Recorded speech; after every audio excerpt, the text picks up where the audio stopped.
Fivaliana trano no hitsidihana sy ara-bananao izay manaraka ity fandaharana tolombavaka ity ary ho tononona aminao ny fiadanan'ny tompo.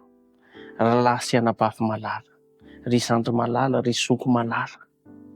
Zava-dehibe eo amin'ny fiainantsika tokoa ny mifampivavaka. Satria ny ten'Andriamanitra dia milaza hoe mifampivavaka mba ho sitrana ianareo.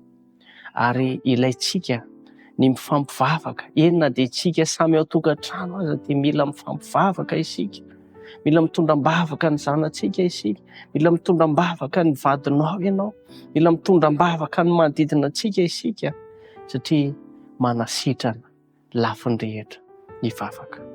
Andehantsika hiaraka iombom-bavaka amin'izao fotoana izao. Koa raha misy fandrenao sy entaentanao amin'ny tombavaka izay asandratra, dia hamaly ny entaentanao any ilay Andriamanitra tompontsika. Hiaraka hivavaka isika. Andriamanitra rainay eo, rainay amin'ny alalan'i Jesosy Kristy, rainay be fitiavana, tianay mamindra fo, raha eo mamelany elokay tsiraray.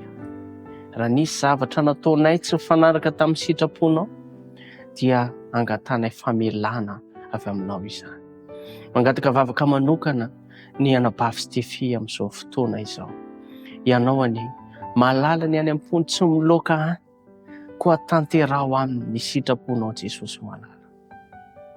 Mangataka vavaka izy ny amin'ny tokantrano, mba ho tokantrano anjakan'ny fitiavanao, ho tokantrano anjakan'ny fahatsaranao any tokantrano izany mpanompo vavinao izany Jesosy malala.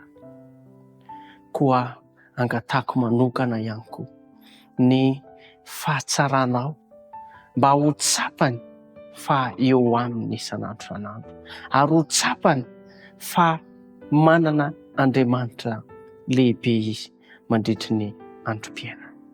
Tompo malala, ny fitadiavana ao anatin'izany tokantrano izany midira antsehatra ianao, ary aoka anana fatokinanao izy fa hainao ny zavatra rehetra ka tsy hisy fisalasalana ny amin'ny herinao sy ny fahalebiazanao izany mpanompo vavinao izany. Amin'ny anaranao Jesosy Kristy no anonona sy angatana ny vavaka. Amen.